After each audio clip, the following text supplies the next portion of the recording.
Today is Memorial Day. Turn the volume up. Okay. I said welcome in case you didn't hear. The first thing we're going to do is have Chaplain David Carson do an invocation before we proceed with the rest of the program. In all transparency, he said, I want you to get up and do a sermon, so that's what I have prepared. And also, I want to go on record as I was incorrect, because when Mary asked me if we could make arrangements with the sister, I said, we won't need the chapel. It is amazing to see all of you here. So that's a thing of beauty. I have a confession also that I was in the Air Force, and true story. But there are others, some of you in this room, I'm sure, that joined for more good or better reasons. And I have a story of one such man. His name is Jacob DeShazer, and he was born in Oregon. Oregon boys, whoop, whoop. No? All right. He was peeling potatoes in a restaurant that he worked at when Pearl Harbor happened. He threw the potatoes and his peel on the ground and said, the Japanese are going to pay for this. And so he joined the Air Corps.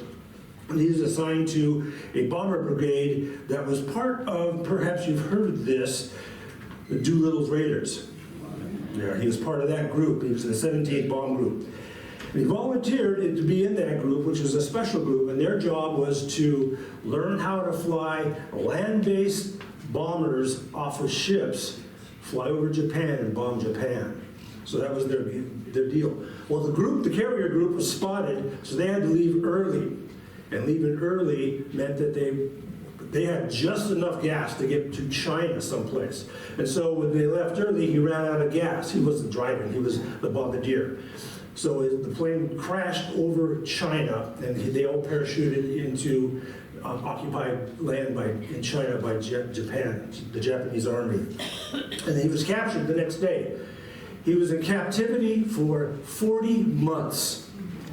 36 of those months, he was in solitary confinement. Oh, and I forgot to tell you, when it happened, when he was in Oregon, as is typical of Oregon, he was an atheist. He just wanted to go and protect his country. So when he's captured, in the time of captivity, he managed to persuade one of the guards to give him a Bible. And he had the Bible for 3 weeks. In 3 weeks, he read it, he pored over it, he saw the stories, he saw the gospel, he saw the Old Testament, and he converted. He said, this is why I'm alive. This book right here is why and how I am alive. When he was liberated, his camp, the paratroopers, the war was over, but they said that these people, because they had been involved with bombing Japan, that they were sentenced to life. But the U.S. parachuted in and they rescued all these guys. When he got back to Oregon, he moved up to Seattle, and he went to a seminary there, and he went to seminary in Kentucky. As a missionary, he went back to Japan, back to this very city that he bombed, and he set up a Christian mission plant there. He served them. He actually met the guy who was the commander of the raid on Pearl Harbor. They became really, really good friends. They oftentimes tag team preached in the missions, because the man read a tract that DeShazer had written, and he converted to Christianity as well. So they were co-ministers. And they did this for 30 years in this building, in this city that a couple of years before that he had bombed. I bring this story up because not everybody, and I know we're celebrating those that gave their lives, and I'm not taking away from that. His whole crew was assassinated. They killed them all, except for him. All of his friends. People that were other planes that had been caught, that they because they moved them around so that they wouldn't find them. They killed them as a regular way of keeping the other inmates in control. So we remember those men. We remember those men and women who gave their lives because they wanted to get away from their boyfriend or girlfriend. They wanted to serve their country. They wanted to fill in your own blank. That's why we join, and that's why we do what we do. And because they gave the ultimate cost we remember him on this day. I read from Psalm 46. God is our refuge and strength, an ever-present help in trouble. Therefore, we will not fear, though the earth give way, and the mountains fall into the heart of the sea, though its waters roar and foam, and the mountains quake with their surging. We come to see what the Lord has done, the desolations he has brought on the earth. He makes wars cease to the ends of the earth. He breaks the bow and shatters the spear. He burns chariots with fire. He says, "Be still and know that I am God. I will be exalted among the nations. I will be exalted in the earth. The Lord Almighty is with us. The God of Jacob is our fortress." Let's pray. Father God, we do give you thanks for this day. We give you thanks for this time together as we remember and celebrate our brothers and sisters who have gone before us. We celebrate the men and women who have given their lives. We celebrate the families who have given their lives, who have been impacted by war. We look forward to the day when there is war no more, when you break the bows and shatter the shields and break the spears and burn the chariots of war. Until that day, Lord, be with us. Let us never forget. Let us never forget the horrors of war. Let us never forget the pain that it causes. And most of all, Lord, let us always never forget that we lean into you for your peace. We lean into you for your comfort. And we are reminded daily of your love through your Son, Jesus Christ. Amen. Amen.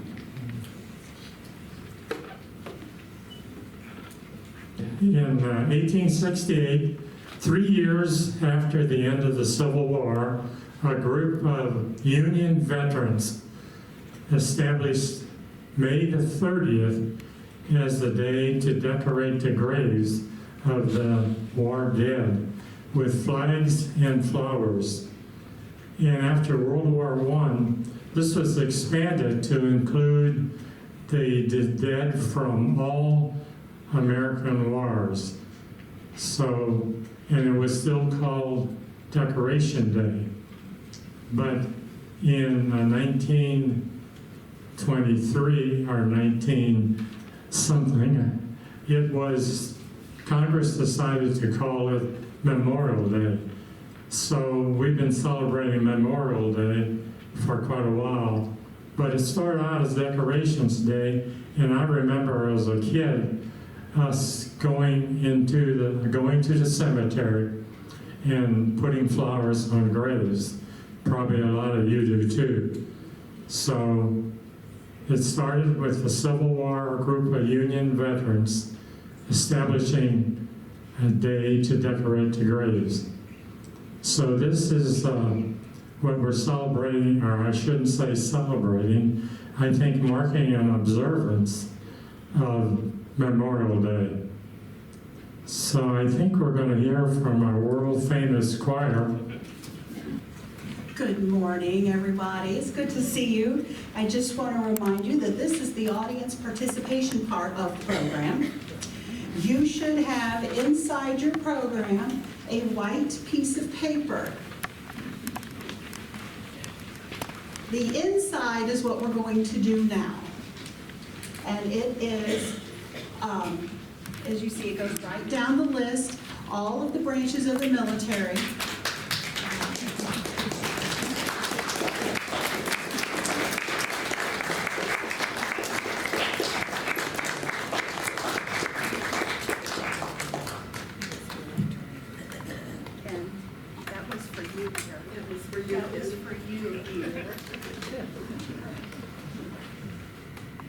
Somebody thinks you're special.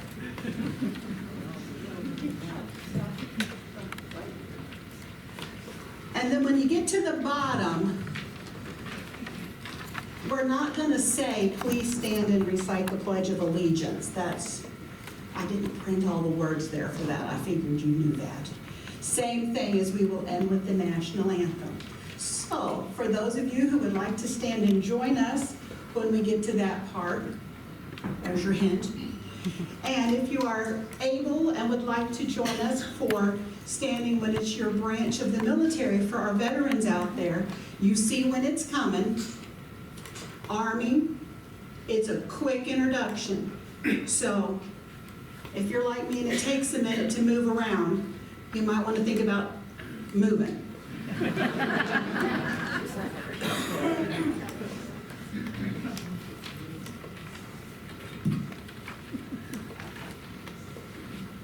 Ready?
Excellent job, everyone. Excellent job. Choir rehearsals on Thursday afternoon. Now, I want to talk a little bit about the 1923 Congress established what they call, what is called the American Battle and Monuments Commission. That's an independent agency of the government, and they're responsible for the operation and maintenance of the 26 American cemeteries scattered around in 17 countries. And there's one on the bluffs overlooking D-Day beaches, and that's in Normandy, France. And Mary and I have been there a couple times, and it's just pristine the way they take care of the grounds. No candy bars, no drinks, no cigarettes are allowed on the premises, and it's just immaculate. And it's such a, I don't know what you call it, it's just such a serene place, and such a, just, you can't believe your feelings when you look at all of these graves. And I'm going to have a video here of one, Normandy, and there are 9,300 and I think it's 340. The agency's initial role was to construct. I'll let you listen.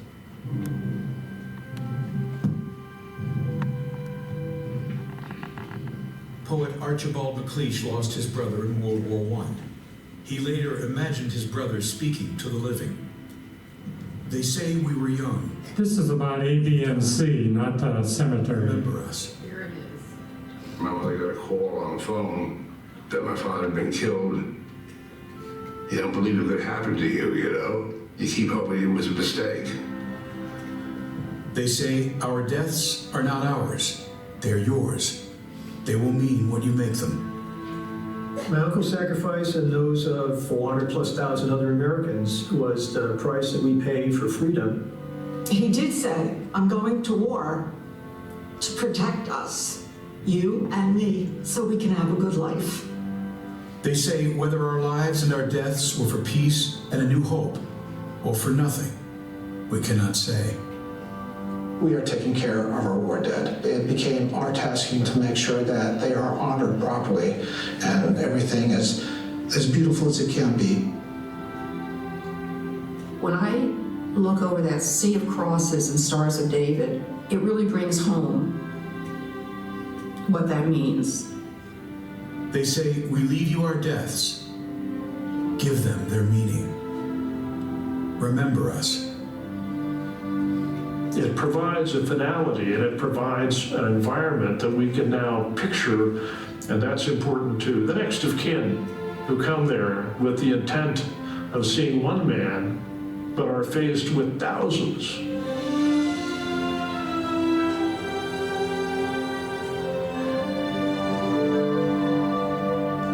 From the beginning, this has been the task of the American Battle Monuments Commission, to ensure that what they did here will never be forgotten. Every headstone in every cemetery and every name listed on tablets of the missing tells a story. Not only a story of loss, but also one of service and sacrifice. The role of the ABMC is to make sure those stories are preserved, told, and remembered. In 1917, the United States entered a war in Europe for the first time. Well over 100,000 Americans died in World War I. A proud yet melancholy task began, recovering, identifying, and laying to rest America's fallen. A critical question arose. Should their remains all be repatriated, or should they be buried near the battlefields where they fell, and rest in peace with their comrades? Former President Theodore Roosevelt's own beloved son, Quentin, had been killed in aerial combat over France. The president wrote, "Mrs. Roosevelt and I have always believed that where the tree falls, there let it lie.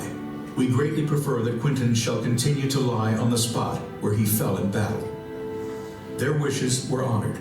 Families were given the choice. The remains of their loved ones could be brought home or buried overseas. My grandparents opted to leave my father's body in Belgium, and I'm really glad they did. I can't think of a more beautiful place for him to be. It was appropriate for him to be near the men he fought with. And they both decided that let him be where he died, with his buddies that he died with. General John Pershing was the commander of the American Expeditionary Forces in World War I. After the armistice, he and others worked to find a way to commemorate the American dead. In 1923, an act of Congress created the American Battle Monuments Commission. Its mission was simple but difficult: to honor the service, achievements, and sacrifice of thousands of fallen Americans on a continent far away. The new agency's initial role was to construct monuments paying homage to the achievements of the American Expeditionary Forces. Soon after, the ABMC was given the additional task of building chapels at each of the American military cemeteries in Europe. The agency helped design and landscape these burial grounds, creating places of special beauty and serenity. In 1930, the United States government began sponsoring an extraordinary kind of pilgrimage. It invited Gold Star mothers and the widows of soldiers killed in action to visit the final resting places of sons and husbands. Veteran Army officers acted as tour guides. Over 6,000 Gold Star pilgrims found solace and closure in these journeys. Back then, travel was very expensive and very difficult, so for these widows and mothers, it was the first and probably last time they would visit their loved ones' graves. And so we had to make sure that we escorted them and gave them what they needed to visit the graves. In 1934, the role of the ABMC changed forever. President Franklin D. Roosevelt issued an executive order making the agency responsible for maintaining American military burial grounds overseas. This assignment has been carried out with meticulous devotion ever since. Today, the American Battle Monuments Commission maintains World War I burial grounds, memorials, markers, and monuments across Western Europe. People from many nations are a major part of the agency's work and spirit.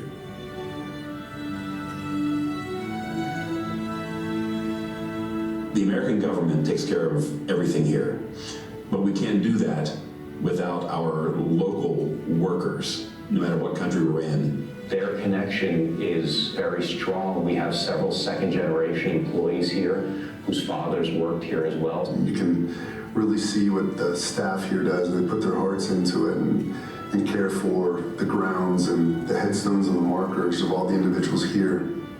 They are out in the weather, no matter what. If it's hot, if it's freezing cold, rain or snow, they are out there taking care of all the cemetery grounds. Everything you see over there is taken care of by the crew, and I'm really proud of what they can do.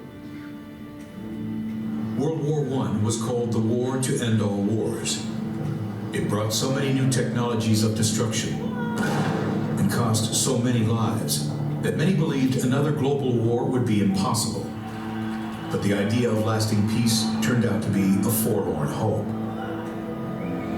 Just a generation later, America and the world were again forced into war. This time, the United States countered aggression and inhumanity in both Europe and the Pacific.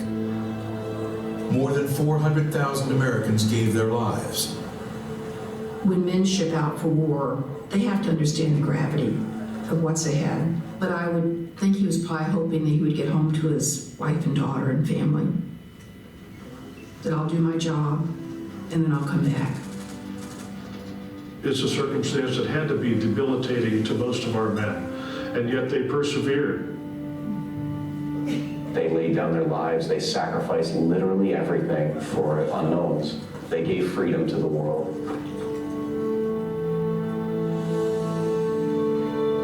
Today, the The ABMC maintains memorial sites and burial grounds in over 24 places in Europe, Africa, and the Pacific to honor those who served in World War II.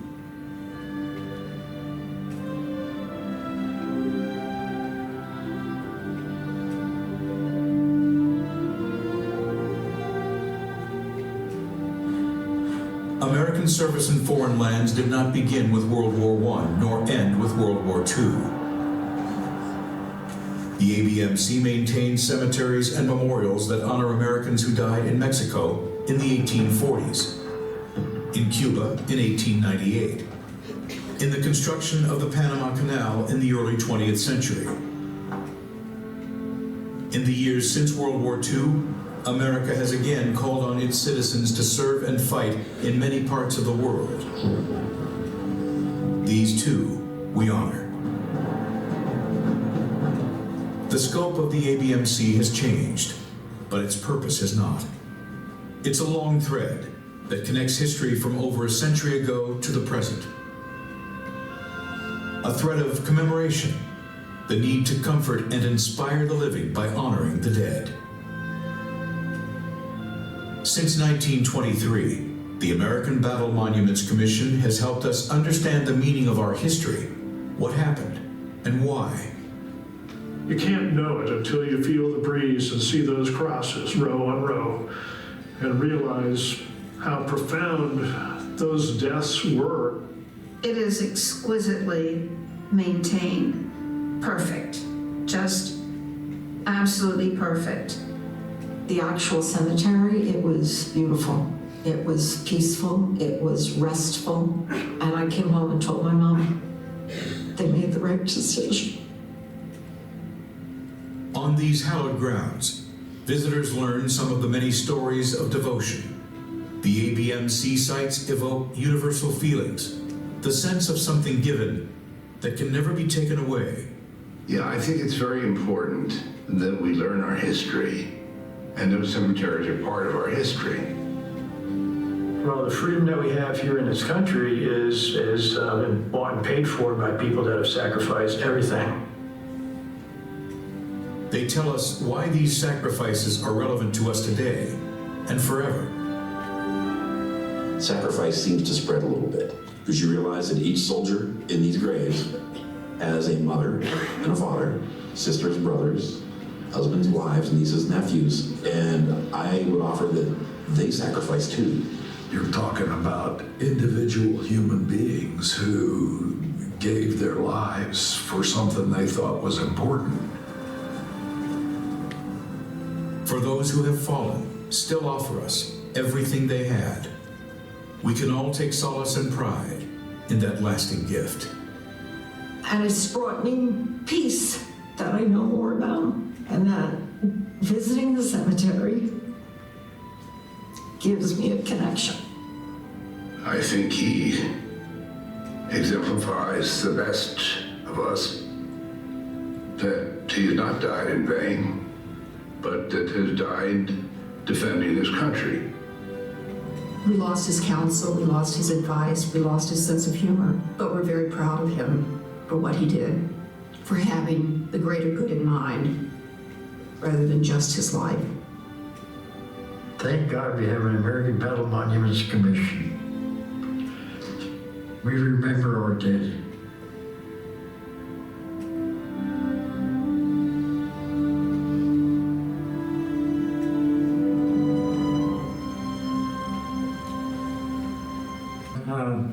What I want to do now is share you a video of two military cemeteries. Both happen to be in France.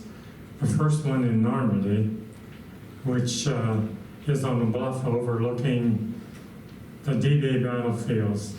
It's probably Omaha Beach, which was the bloodiest, is the closest to this cemetery. And it's got 9,386 graves, 4,000 of which were a result of the D-Day landings, and the rest further battles in France. And the next one will be the Meuse-Argonne battle. National Cemetery, of which that's a World War I one. And two of our residents here, Don Schrader and Velma Rourke, his father, Hugo Schrader, was wounded in that battle and lost his leg and walked on they didn't have prosthetics, and he walked on a wooden leg for the rest of his life. This is the coastline of Normandy, France, where the legendary D-Day beach landings took place. American forces suffered over 4,000 casualties on Omaha Beach, the bloodiest of 5 landing sites on the Normandy coast on June 6, 1944. This was D-Day, the epic event that altered the course of World War II. Today, the Normandy American Cemetery, sited on a bluff high above the coast, is one of the world's best-known military memorials.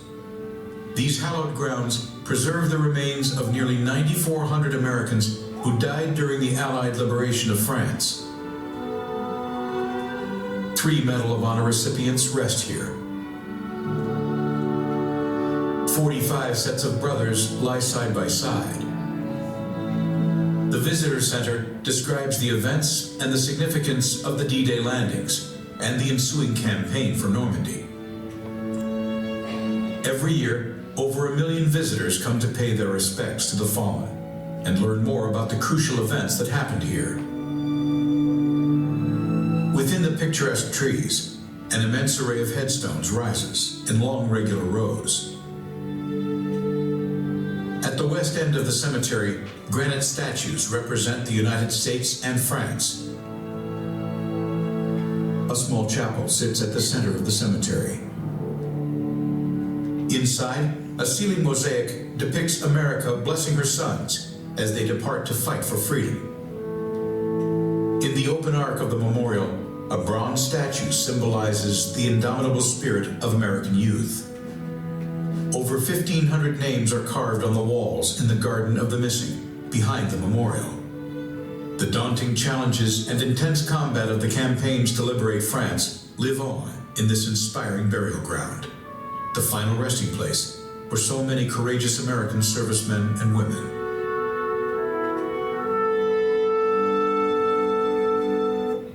So that was Normandy video, and now we're going to look at a video from World War I battle, the Meuse-Argonne. And this cemetery has more graves. It has around, I think it's 14,000. The name will come up.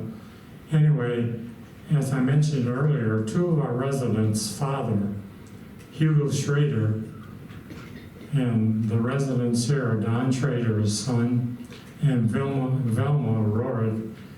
And their father fought in this battle in World War I. He lost a leg, and for the rest of his life walked on a wooden leg. And this is the first huge battle that the Americans got involved. As you know, they came to World War I rather late. It had been going on for several years in Europe. But when they joined, or when they arrived on scene, this was the first battle, which was a horrible battle, that they first participated in.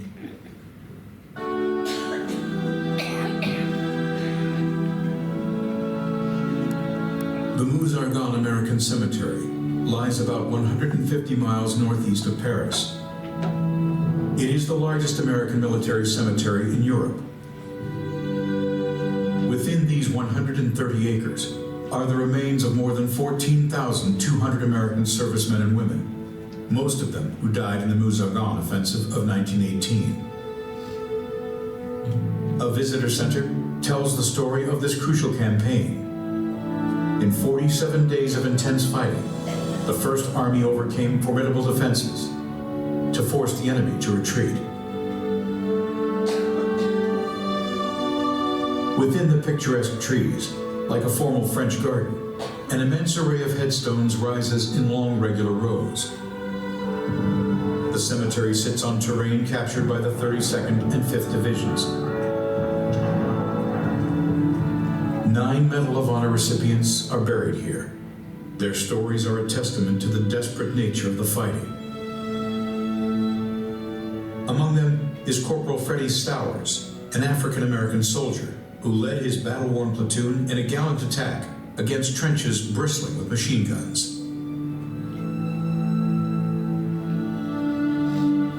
Beyond a wide central pool, a chapel in the Romanesque Revival style crowns the ridge that overlooks the graves.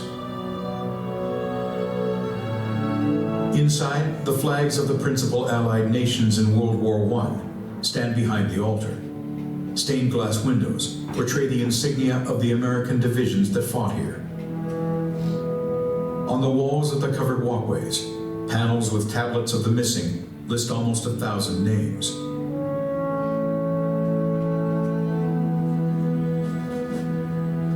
The Meuse-Argonne campaign was one of several offensives that led to the end of the First World War. Some 26,000 Americans sacrificed their lives for freedom.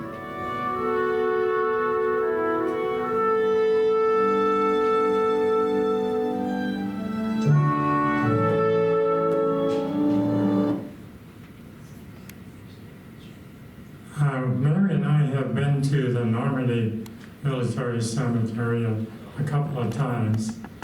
I have not been to Meuse-Argonne, but if you get a chance to go to one of the military cemeteries, and I would recommend Normandy, World War II, you'll come away feeling totally different. I mean, it's such an exquisite place, as this one lady said, perfectly maintained. You won't find anything that doesn't belong there, and we've been there a couple times. And one of the reasons we've been there is that we have a daughter-in-law who grew up not far from the D-Day beaches, so it gave us an additional reason to be there. But I would just encourage you, if you have the opportunity, to do that, because I think it'll just change your feelings and respect those that gave their lives. So anyway, that's what I want to let you know about that. Now I want to talk a little bit about war museums here in this country. And the Vietnam War, who's forgotten a lot, or people are really don't care much about veterans of that war. There is a Vietnam War museum in Texas, Weatherford, Texas. And if you have a chance, or if you have some relatives maybe in the Vietnam War, you might want to visit there. And there's another Korean War veteran. How do you advance? There's a Korean War veteran. It was in Springfield, Illinois, and that's what this picture is all about. But they have moved the contents of that to Harry S. Truman Library and Museum in Independence.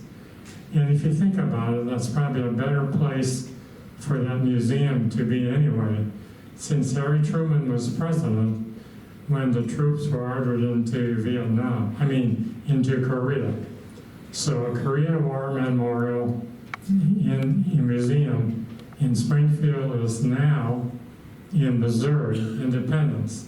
And then there's a World War I museum, and that is in Kansas City.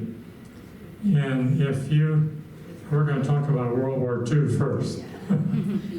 Anyway, the World War II Museum is in New Orleans, and I've been there a couple times.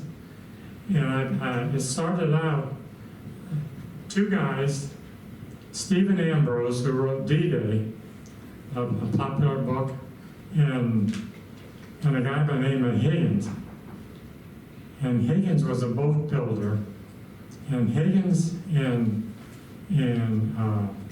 Stephen Ambrose knew each other. They're both from the New Orleans area. And Higgins was given the charter to build the boats that carried the soldiers and the equipment at D-Day. The government wanted a boat that could ride up on the beach and back off and discharge the people before. So Higgins got that contract, and he was a unique, apparently he built all kinds of unique boats, and he won the contract for this. And when you see everybody coming on shore on D-Day, they were on a Higgins boat. So anyway, Higgins and Stephen Ambrose knew one another, and they concocted the idea they were going to have a Higgins Boat Museum in New Orleans. And then that quickly amplified to be a D-Day museum, and from there it went to a World War II museum. The D-Day museum was about the war in Europe, and then they picked up the responsibility for the war in the East. So anyway, they had this extremely, I think, very nice museum. It's multiple buildings. It's probably got 5 or 6 main buildings, and it's right in the heart of New Orleans. And if you have a chance, if you're ever in New Orleans, I suggest you add that to your itinerary. The World War I in Kansas City, as I said, now that's an easy one to go to. You catch an Amtrak train, say in Kirkwood, and follow it all the way until it's inside Union Station. Don't get off before it's in Union Station. Once you're in Union Station, you get out and walk out of the station, and across the street is the World War I Memorial. So it's an easy trip to go make, and you'll find all kinds of information about World War I uniforms, vehicles, guns, and I think it does a very good job. So there's a couple of museums you might want to consider if you're in Kansas City or New Orleans, are the one in Texas, and there's one in Independence now as well, the Korean War. So anyway, we're going to hear from the choir next. Are you ready, choir? Hank, Yes. could we recognize Mila? She's in her uniform today. Oh, Mila. Mila? Can she come forward so we could see her in her Yes. uniform?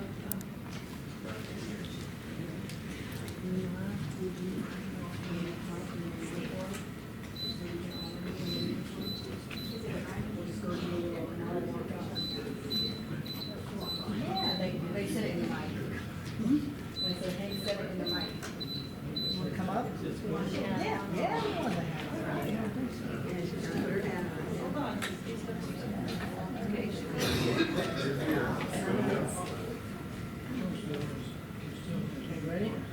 Okay, while Mila's getting ready, please notice on the back of your insert are 3 verses to Amazing Grace. Yep. So we are all going to sing that together. Mila, come on up, honey.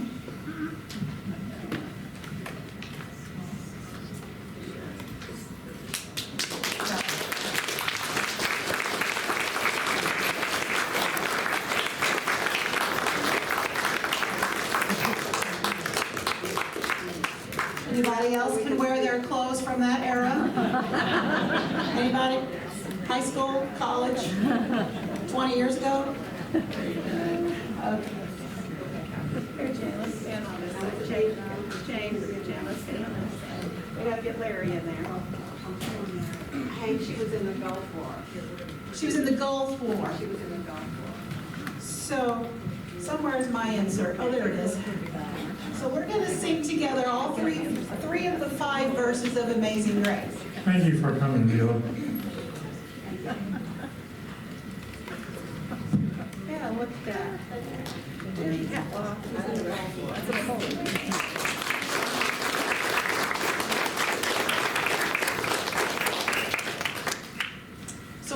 sing verses 1 and 3 and 5 together. And the light. That's going to get the light for us. And Suzanne, are you ready? Okay. Whenever you're ready.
And that is our program.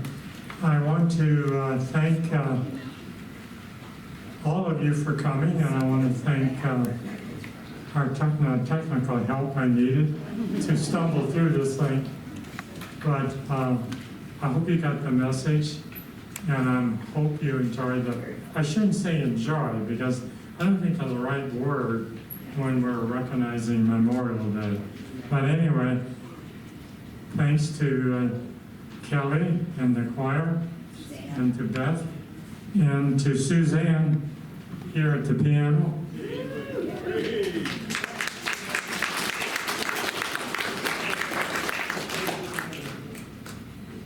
And is Mila still here?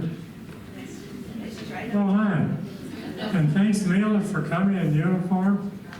Retired as a colonel, right? Yes. Mila's originally from the Philippines. She's been here at Mason Pointe for a while. She and her husband, who is no longer with us, were high-ranking officers, and I really appreciate her coming. And I thought our World War II veteran might come, but I haven't seen him yet. But anyway, we had a talk by Jack Thompson at I think it was our last memorial, our last veterans meeting.